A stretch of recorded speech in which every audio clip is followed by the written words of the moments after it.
Bismillahirrahmanirrahim.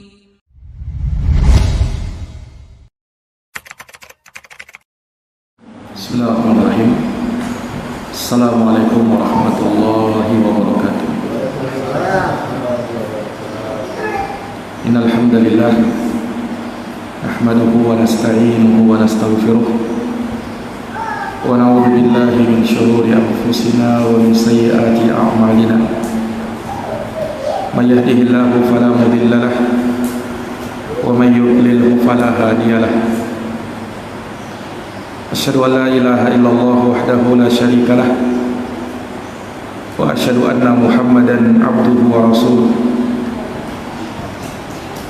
Qala Allah ta'ala fi kitabihil karim, ya ayyuhalladzina amanu taqullaha haqqa tuqatih wa la tamutunna illa wa antum muslimun. Ya ayyuhan nasu taqu rabbakumul ladzi khalaqakum min nafsin wahidah wa khalaqa minha zawjaha wa batha minhuma rijalan katsiran wa nisaa wattaqullaha alladzi tasaaluna bihi wal arham innallaha kana 'alaikum raqiba. Ya ayyuhalladzina amanu taqullaha wa qulu qawlan sadida yuslih lakum a'malakum wa yaghfir lakum dhunubakum wa may yuti'illaha wa rasulahu faqad faza fawzan 'azima. Amma ba'd, fa inna asdaqal hadithi kitabullah wa khairal huda huda Muhammadin sallallahu alaihi wa ala alihi wa sahbihi wa sallam wa syarrul umuri muhdatsatuha fa inna kulla muhdatsatin bid'atun wa kulla bid'atin dhalalatun wa kulla dhalalatin finnar.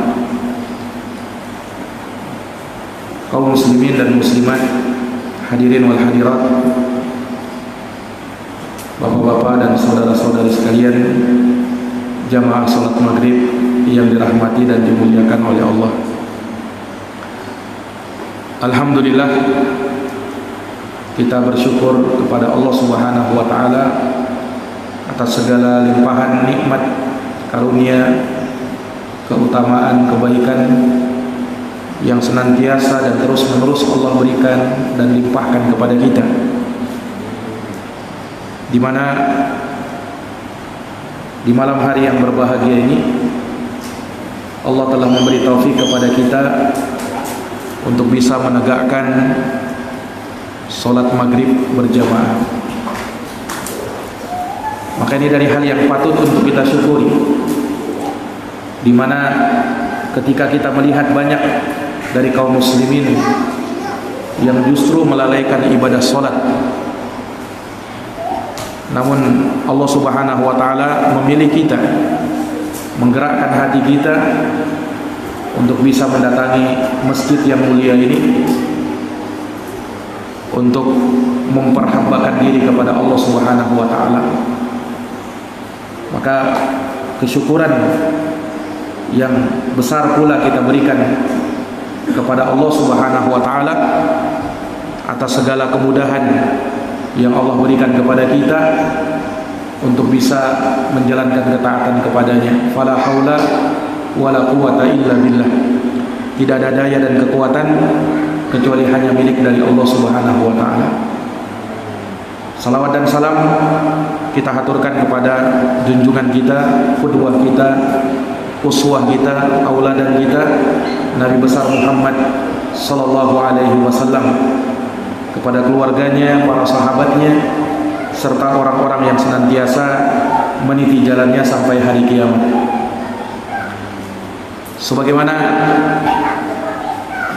kita meminta kepada Allah Subhanahu wa taala yang telah mengumpulkan kita di tempat ini, semoga menjadikan pertemuan ini sebagai pertemuan yang penuh dengan kebaikan, penuh dengan keberkahan, penuh dengan persaudaraan, dan semoga Allah yang berkenan mengumpulkan kita di tempat ini kelak mengumpulkan kita di dalam surganya yang penuh dengan kenikmatan. Amin ya rabbal alamin. Kaum muslimin dan muslimat, para hadirin wal hadirat, jamaah salat maghrib yang berbahagia, Rasulullah sallallahu alaihi wasallam diutus oleh Allah Subhanahu wa taala dalam rangka untuk menegakkan yang namanya nilai-nilai tauhid. Dan itulah yang menjadi misi semua para nabi dan rasul diutus ke muka bumi ini. Tidak lain dan tidak bukan untuk menegakkan kalimat la ilaha illallah.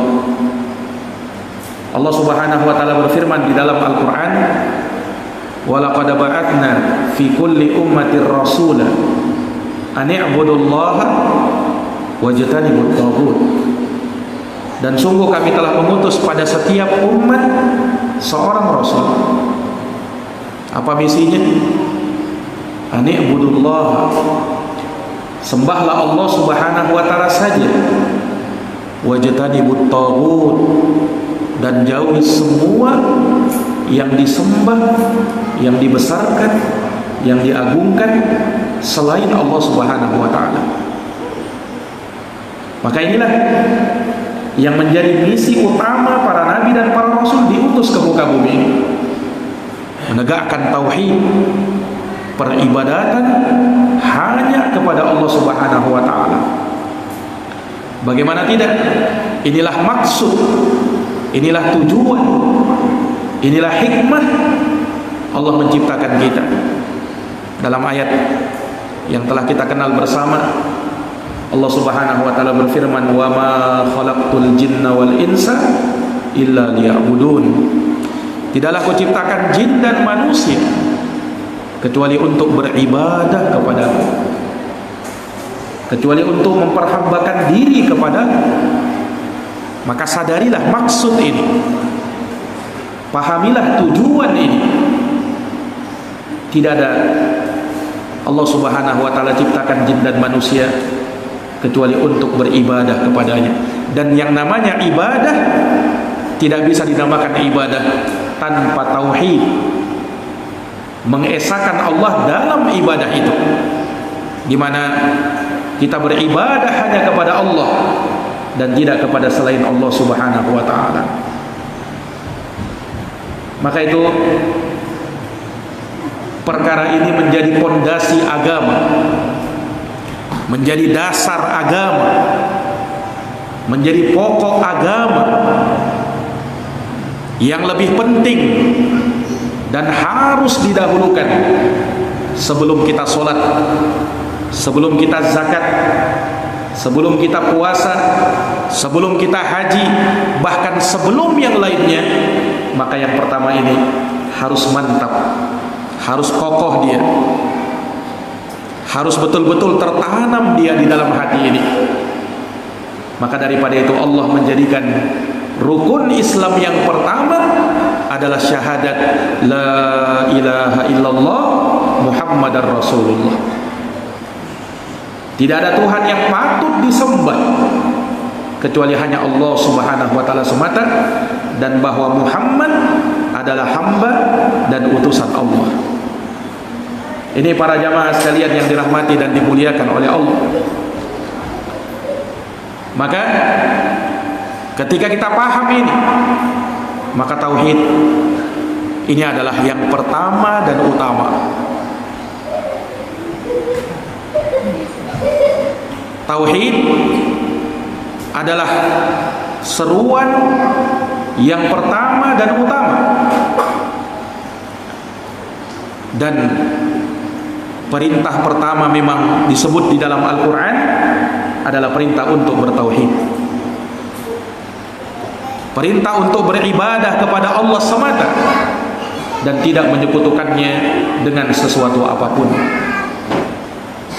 Makanya kalau kita lihat di dalam Quran, sepertiga isi Quran itu menjelaskan tentang tauhid, dan segala yang berlawanan bertentangan dengan tauhid dijelaskan itu.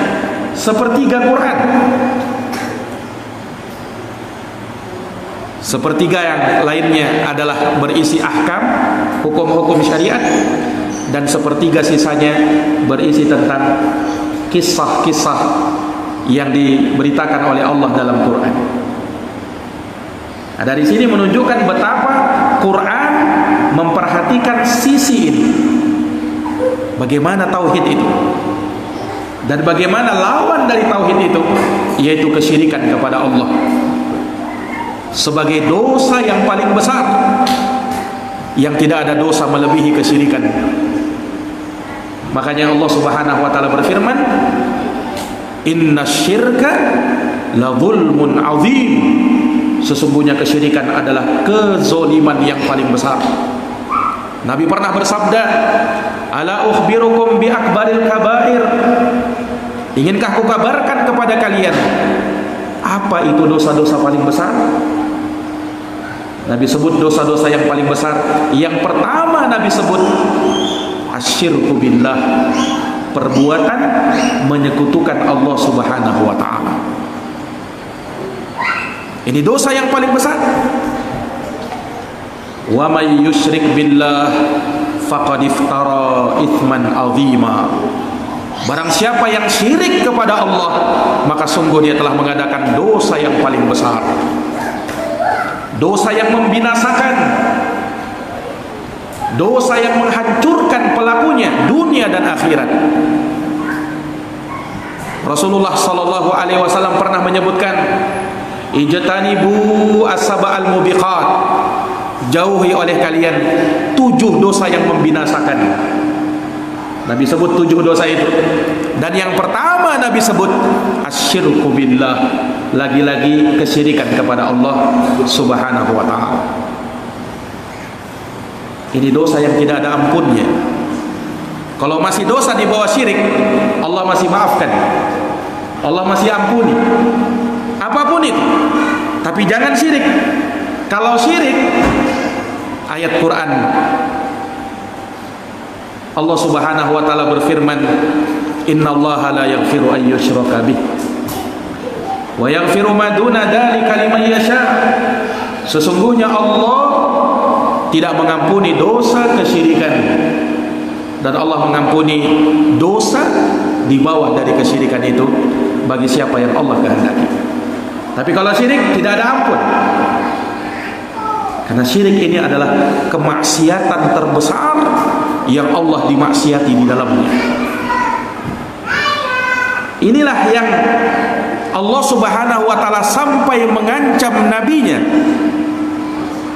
Kalau berbuat syirik, maka akan terhapus semua amal ibadah yang pernah dia lakukan. Padahal tidak mungkin Nabi itu berbuat syirik. Tidak mungkin, mustahil Nabi itu berbuat syirik. Tapi bersamaan dengan itu Allah ancam dalam Quran, walaqad uhiya ilaika wa ilal ladina min qablik la in asyrakta la yahbatanna amaluka wa la takunanna minal khasirin.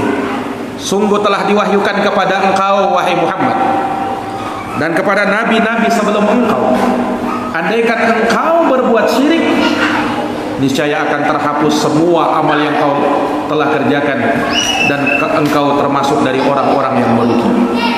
Kesyirikan itu menghabiskan, menghapuskan, melenyapkan semua amal yang pernah kita kerjakan. Sia-sia. Walaupun dia sholat yang wajib maupun yang sunnahnya, walaupun dia bayar zakat, bersedekah dengan gunung emas, walaupun dia puasa yang wajib maupun yang sunnah, tetapi kalau dia berjumpa dengan Allah dalam keadaan berbuat syirik, maka amalan-amalan yang dia kerjakan itu diibaratkan dalam Quran, wa qadimna ila ma amilu min amalin faja'alnahu haba'an manthura. Kami hadapi amalan yang mereka kerjakan, lalu kami jadikan amalan itu bagaikan debu yang berterbangan, sama sekali tidak dianggap oleh Allah Subhanahu wa taala. Kenapa? Kesyirikan para hadirin yang dirahmati oleh Allah. Kesyirikan ini dosa yang paling besar, dosa yang menghancurkan, dosa yang membinasakan, dosa yang menyebabkan pelakunya kekal di dalam api neraka dan tidak bisa keluar dari neraka. Kalau dosa yang lain, seorang muslim misalnya berbuat dosa apapun itu, Tapi kalau masih tauhidnya masih ada, dia tidak berbuat syirik, Allah akan keluarkan dia dari neraka dan dimasukkan ke dalam surga. Pasti itu orang yang beriman, ujung-ujungnya pasti akan masuk surga. Walaupun bagi mereka yang dosanya terlalu besar, harus dibersihkan dulu di dalam neraka, nanti baru masuk surga. Tapi kalau mereka berbuat syirik, ini yang tidak ada ampunan ini yang tidak ada ampunan. Wa may yusyrik billah, innahu may yusyrik billah faqad harramallahu alaihi al-jannah wa ma'wahu an-nar wa ma lidh-dhalimin min ansar. Sesungguhnya barang siapa yang berbuat syirik kepada Allah, Allah haramkan baginya surga, tempatnya adalah neraka, dan tidak ada penolong bagi orang-orang yang zalim itu. Ini para jamaah yang dirahmati dan dimuliakan oleh Allah. Kesyirikan ini sangat mengerikan. Makanya jangan pernah kita bersinggungan dengan yang namanya syirik, karena dia bisa menghapuskan amal ibadah yang pernah kita kerjakan. Dan kesyirikan ini pula yang mengundang musibah, bencana dan malapetaka. Tidaklah Allah turunkan musibah apapun itu, gempa bumi, banjir bandang, gunung meletus, tsunami dan lain sebagainya, sebab utamanya karena kesyirikan, karena kekufuran kepada Allah. Lihat dalam Quran, Allah berfirman dalam surat Maryam, di akhir-akhir surat Maryam, wa qalu ittakhadar rahman walada laqad ji'tum syai'an idda takadus samawati yatafattarna min wa tanshaqqul ardu wa takhirrul jibalu hadda an da'u lirrahmani walada wa ma yanbaghi lirrahmani ay yattakhidha walada. Dan mereka orang-orang musyrikin berkata lancang kepada Allah, mengucapkan kalimat-kalimat kekufuran, kemusyrikan. Katanya apa? Allah mengambil seorang anak. Ini kalimat kekurangan ajaran kepada Allah, kalimat kemusyrikan kepada Allah. Lihat akibat ucapan ini, sungguh mereka telah mendatangkan sesuatu yang sangat amat mungkar. Apa yang terjadi pada gunung, bumi, langit? Kata Allah, hampir-hampir langit terpecah, hampir-hampir bumi terbelah, hampir-hampir gunung itu roboh mendengarkan ucapan kesyirikan. Lihat para jamaah sekalian, keadaan alam semesta karena kesyirikan itu mengundang musibah dan malapetaka. Wa ma asabakum min musibah fabima kasabat aydikum, kata Allah. Tidak ada satupun musibah yang terjadi dengan sendirinya, tidak terjadi hanya murni bencana alam, tidak. Tetapi musibah itu terjadi karena dosa-dosa manusia, terutama kesyirikan kepada Allah. Inilah yang menyebabkan kita khawatir ketika masih ada syirik di tengah-tengah kita, di tengah-tengah masyarakat kita, kita tidak merasa aman. Musibah itu terjadi. Nah, kalau Allah turunkan musibah, yang masalahnya yang kena bukan cuma yang bermaksiat, bukan cuma yang berbuat syirik, tapi Allah ratakan semua kena. Yang berbuat syirik kena, yang tak berbuat syirik pun bisa kena. Kenapa? Dia berada di situ juga. Apalagi kalau dia tidak melakukan al-amru bil ma'ruf wan nahyu 'anil munkar. Dia tidak berusaha mencegahnya. Ada kesyirikan, dia tidak mencegahnya, dia tidak menasihatinya, dia tidak mengingatkan orang darinya. Ini dikhawatirkan musibah bisa turun. Ini para jamaah yang dirahmati dan dimuliakan oleh Allah. Minimal laknat Allah Subhanahu wa taala menimpa orang-orang yang seperti itu. Lihat, Allah Subhanahu wa taala sebutkan dalam Quran, lu'inal ladzina kafar, telah dilaknat orang-orang kafir, min bani Israel, dari kalangan Bani Israel.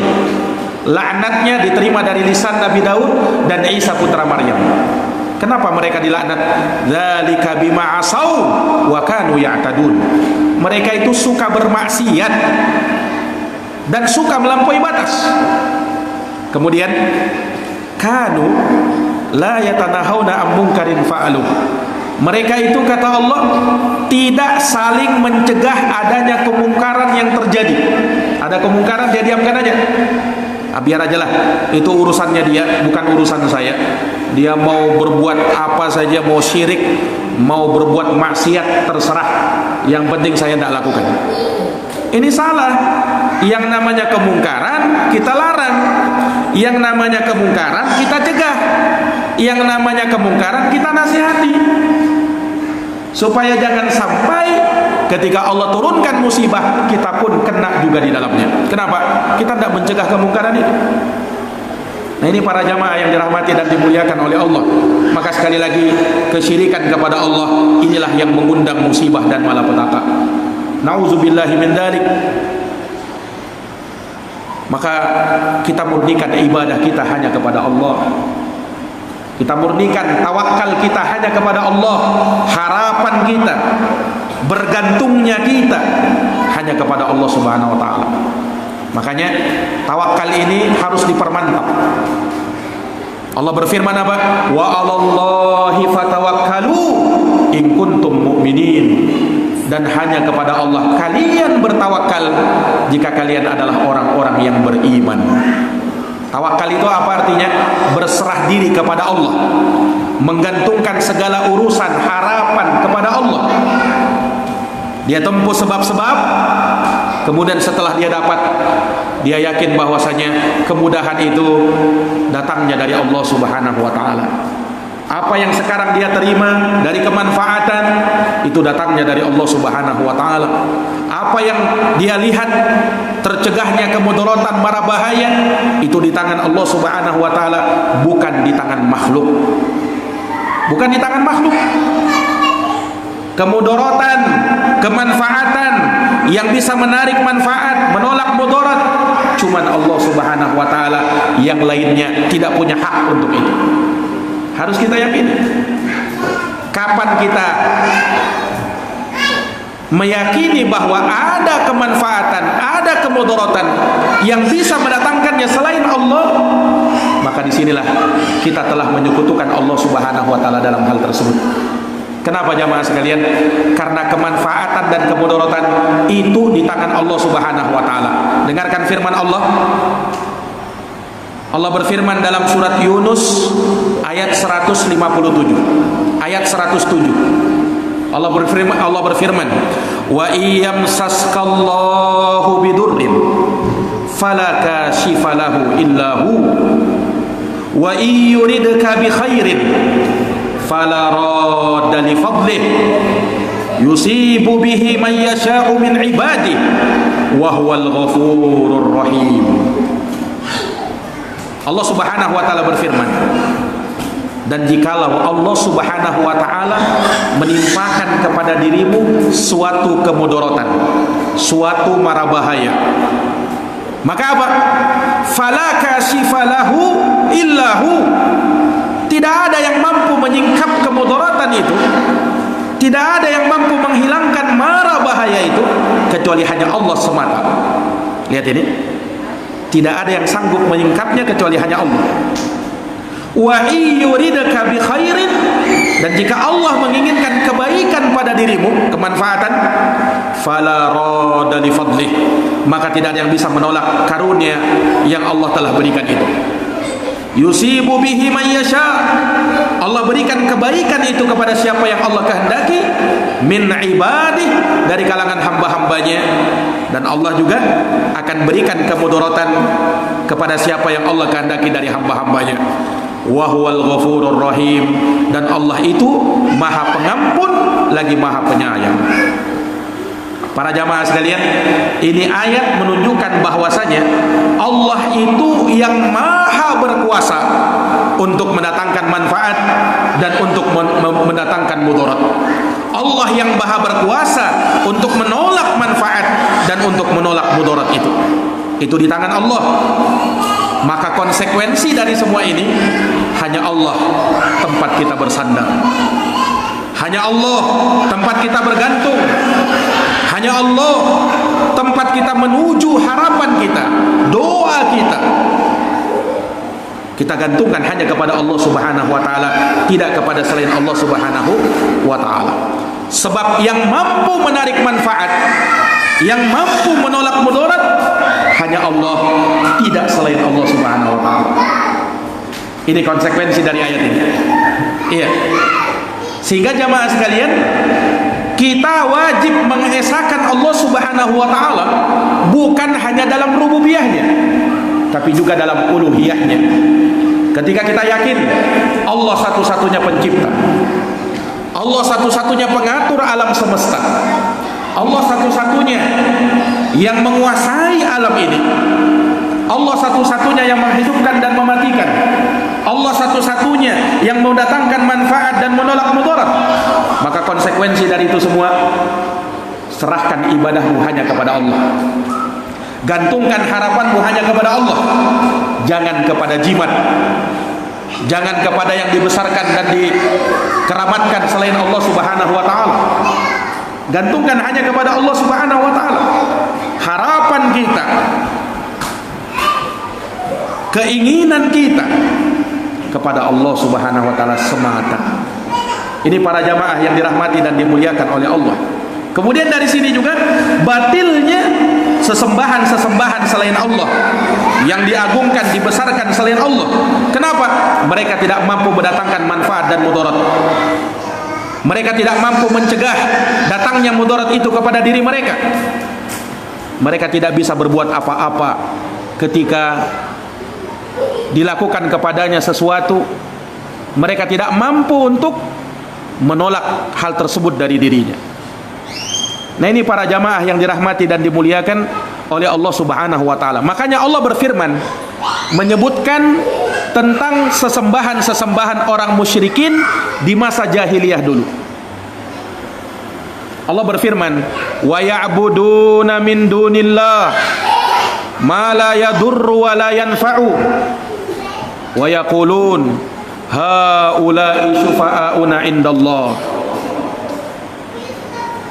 Kata Allah Subhanahu wa taala, mereka itu orang-orang musyrikin jahiliyah, mereka menyembah selain Allah yang sifatnya la yadurruhum wa la yanfa'uhum, tidak mampu menolak mudarat dan tidak pula bisa mendatangkan manfaat. Itu sifatnya sesembahan selain Allah. La yadurruhum wa la yanfa'uhum. Tapi apa kata mereka? Wa yaqulun, mereka mengatakan haula'i syufa'auna indallah. Mereka itu yang bisa memberi syafaat bagi kami nanti di sisi Allah. Jadi mereka menjadikan itu cuma perantara antara mereka dengan Allah. Tapi itu sudah dianggap syirik kepada Allah. Nah, bagaimana lagi kalau sesembahan selain Allah itu mereka jadikan sebagai tujuan? Nah, ini lebih mengerikan lagi kesyirikannya. Nah, ini para jamaah yang dirahmati dan dimuliakan oleh Allah Subhanahu wa ta'ala. Makanya Nabi sendiri Allah sebutkan dalam Quran, Pak. Allah sebutkan dalam Quran, "Qul," katakan wahai Muhammad, "la amliku li nafsi naf'an wala darra illa ma syaa Allah." Katakan wahai Muhammad, aku tidak kuasa terhadap diriku untuk menarik manfaat atau menolak mudarat. Ini Nabi sallallahu alaihi wasallam. Allah perintahkan untuk berkata seperti ini. Katakan wahai Muhammad, aku tidak kuasa terhadap diriku untuk bisa menarik kemanfaatan atau menolak kemudaratan.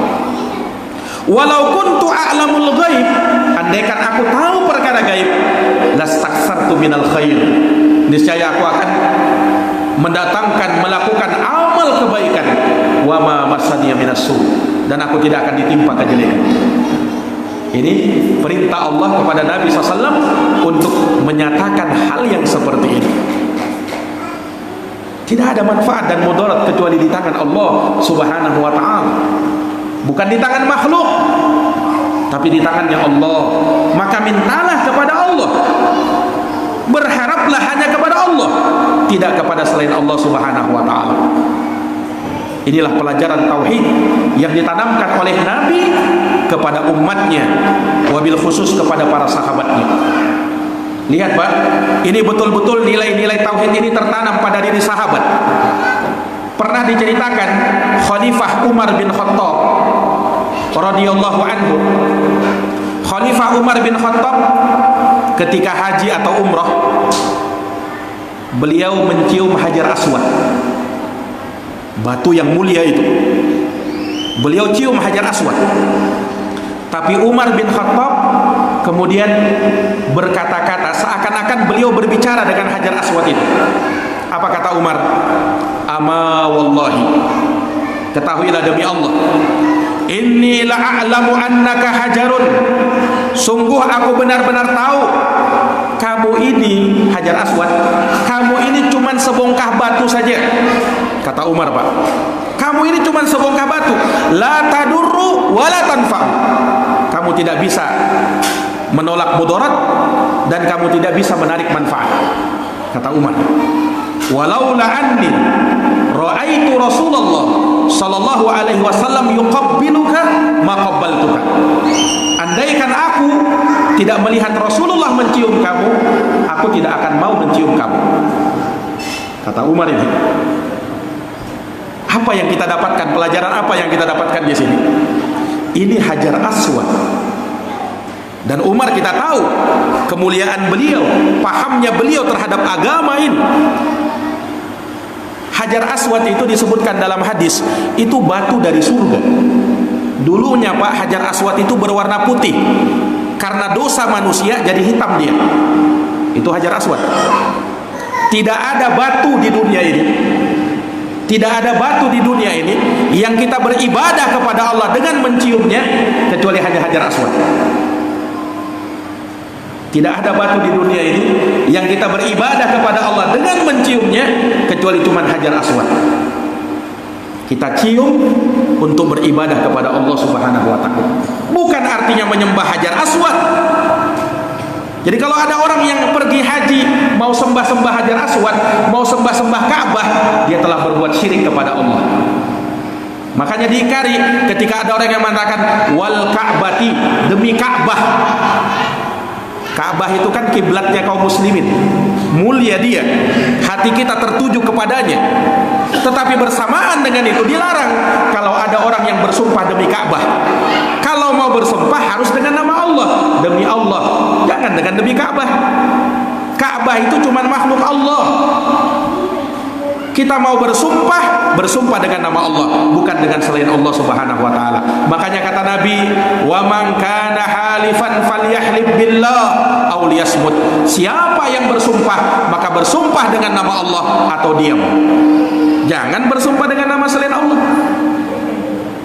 Ini tauhid, Pak. Makanya kita kan mengesahkan Allah. Allah satu-satunya itu. Tidak boleh diperserikatkan.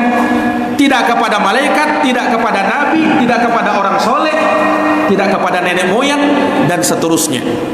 Hanya Allah Subhanahu wa taala tujuan kita, hanya Allah Subhanahu wa taala harapan kita, hanya Allah Subhanahu wa taala tempat kita bergantung. Kita mencari rezeki, kita upayakan itu, dan kita minta kepada Allah Subhanahu wa taala. Kita mencari jodoh, minta kepada Allah Subhanahu wa taala, usahakan hal tersebut. Jangan datang kepada ini, datang kepada itu, datang kepada ini supaya dimudahkan rezekinya, supaya dilancarkan jodohnya. Dia minta kepada selain Allah Subhanahu wa taala. Ini kesyirikan kepada Allah. Karena yang mengatur jodoh kita, yang mengatur rezeki kita hanya Allah, bukan yang lainnya. Ini para jamaah yang dirahmati oleh Allah. Inilah tauhid yang harus tertanam pada diri seseorang. Nah, makanya diingkari orang-orang yang menggantungkan jimat-jimat selain Allah. Dia gantungkan jimat-jimat. Apa? Keyakinannya apa itu? Jimat ini yang bisa memberi manfaat, Ustaz. Ini jimat ini yang bisa menolak mara bahaya. Ini jimat ini luar biasa memang ini. Nabi Pak pernah datang 10 orang kepada beliau, mau baiat, sumpah setia kepada Nabi, mau membela Nabi. 10 orang ini. Dari 10 orang ini 9 aja yang Nabi mau baiat, yang Nabi mau terima, yang satu Nabi tidak mau terima. Sahabat yang lain pun merasa aneh. Ya Rasul, kami ini 10 orang, kenapa cuma 9 orang yang kau terima, yang satu kok kamu tolak ya Rasul? Kenapa? Rasul berkata, Pak, di tangannya itu ada jimat. Aku tidak mau nerima orang yang pakai jimat, kata Nabi. Kemudian Nabi bersabda, man ta'allaqa tamimatan, man 'allaqa tamimatan faqad asyrak. Siapa yang menggantungkan jimat-jimat, maka dia telah berbuat syirik kepada Allah. Itu sabda Nabi, Pak. Siapa yang menggantungkan jimat-jimat, maka dia telah berbuat syirik kepada Allah. Akhirnya sahabat satu orang tadi, dia putus langsung jimatnya itu, dia buang jauh-jauh. Nah, baru Nabi terima. Ayo masuk ke sini. Nabi tidak mau, tidak suka melihat orang pakai jimat-jimat itu. Para jamaah yang dirahmati oleh Allah, kenapa? Sebab nanti harapannya sudah terbagi dua. Kan kita hanya menggantungkan harapan kepada Allah. Kalau pakai jimat, harapannya kepada siapa? Terbagi dua sudah, kepada jimat ini juga. Sehingga dia khawatir kalau dia keluar rumah, tidak ada pegangannya, tidak ada pagarnya, dia bilang, tidak ada jimatnya. Khawatir dia. Tapi kalau orang yang bersandar kepada Allah, dia mau keluar rumah, bismillah, tawakkaltu ala Allah, la haula wala quwata illa billah. Dia hanya bergantung kepada Allah, bersandar kepada Allah. Berbeda dengan orang yang pakai jimat. Ada seorang sahabat pakai jimat di gelangnya, Pak, ditaruhnya di gelangnya. Nabi tanya, mahadihi, itu apa itu yang kau pakai itu? Kata sahabat ini, dia belum tahu. Ya Rasulullah, minal wahiyah. Ini untuk menolak mara bahaya ya Rasulullah. Ini hebat ini gelang ini. Kalau dipakai ini ada yang nyerang. Nah, ini pagarnya saya ini. Istilahnya orang sekarang itu. Ini pagar ini ya Rasulullah. Memagari saya ini. Apa kata Nabi, Pak? Inziha, lepaskan itu. Lepaskan jimat-jimat seperti itu. Fa innaha la taziduka illa wahna. Itu tidak lain dan tidak bukan, cuman akan membuat kamu lemah, semakin lemah, kata Nabi. Kamu tertipu dengan itu. Jangan tertipu. Kamu anggap dirimu hebat dengan itu. Enggak. Kamu semakin lemah dengan itu. Kata Nabi SAW, wa in mutta wa hiya 'alaika ma'aflata abadan. Kalau kau mati, kalau kau meninggal, sementara itu jimat masih ada di tanganmu, kau tidak akan mendapatkan keberuntungan selama-lamanya. Karena jimat, orang yang pakai jimat itu telah berbuat syirik kepada Allah Subhanahu wa Ta'ala. Nah, ini para jamaah sekalian yang dirahmati oleh Allah, gantungkan harapan hanya kepada Allah, jangan kepada jimat. Oh, ini jimat ini untuk melariskan dagangan saya, Ustaz. Saya ini berdagang ini tidak laris-laris, pakai jimat baru laris. Nah, akhirnya dia gantungkan jimat-jimat, dia tulis-tuliskan itu, dia gantungkan di warungnya supaya laris. Ditambah lagi istidraj, akhirnya betul-betul laris warungnya, betul-betul laris. Nah, ini jangan tertipu, itu istidraj. Bahasanya Quran itu, hadis Nabi itu istidraj. Jadi ketika dia berbuat kesesatan, kesyirikan, betul dikabulkan apa yang dia inginkan. Nah, semakin percaya dia. Nah, betul kan? Betul. Ini memang hebat ini. Semenjak saya pakai jimat ini, lihat usaha saya istidraj, semakin dilalaikan dia, semakin dia ditambah yakin. Tapi ketika Allah Subhanahu wa Ta'ala menurunkan azab, dia tidak akan bisa lepas lagi. Makanya Allah berfirman, bahkan Rasulullah SAW juga pernah mengingatkan dalam sabdanya, idza ra'aitallah yu'til 'abda minad dunya 'ala ma'asihi ma yuhibbu fa inna ma huwa istidraj. Jika kau melihat ada orang diberi dunia padahal perbuatannya itu mungkar, berbuat syirik, maksiat, tapi Allah tambahkan dunianya, jangan tertipu, kata Nabi. Itu cuma istidraj. Dia semakin lalai nantinya. Ini para jamaah yang dirahmati dan dimuliakan oleh Allah Subhanahu wa Ta'ala. Nah, maka sekali lagi, perbuatan menggantungkan harapan kepada selain Allah Subhanahu wa Ta'ala ini dari keyakinan-keyakinan orang-orang jahiliyah terdahulu. Ya, mereka menggantungkan kesialan mereka, keberuntungan mereka terhadap sesuatu, ya, yang mereka anggap itulah yang bisa mendatangkan manfaat atau menolak mudarat. Orang musyrikin dulu jahiliyah, Pak, mereka punya hari-hari tertentu atau bulan-bulan tertentu yang dianggap keramat, sial. Bulan Safar itu bulan itu. Menurut orang jahiliyah dulu, bulan Safar itu bulan sial itu kata mereka. Kemudian di bulan Syawal itu tidak boleh melangsungkan pernikahan. Kenapa? Nanti sial kamu kalau kau melangsungkan pernikahan di bulan Syawal, tidak langgeng nantinya. Nabi, Pak, ketika mendengar itu keyakinan orang jahiliyah begitu, justru Nabi menikah dengan Aisyah di bulan Syawal. Nabi nikahi Aisyah di bulan Syawal. Untuk apa Nabi berbuat begitu? Supaya membatalkan keyakinan orang-orang jahiliyah dulu, mengatakan bulan Syawal bulan sial. Kemudian Nabi bersabda, la safar, tidak ada safar-safar yang sial. Kau anggap bulan Safar itu bulan sial, dari mana kau dapat tahu seperti itu? Tidak ada kesialan itu. Kita gantungkan kepada Allah Subhanahu wa taala. Makanya Nabi menyebutkan la hamah wala la adwa wala tiara wala hamah wala safar. Tidak boleh adanya tatayur. Tatayur itu yaitu sudah mereka meyakini kesialan, menyandarkan kesialan, keberuntungan dan keselamatan dan kemudaratan itu kepada makhluk. Kadang didengarkannya dari hewan-hewan. Oh, ini pertanda buruk ini. Bahaya nanti ini. Nah, bisa celaka nanti kalau kita teruskan ini.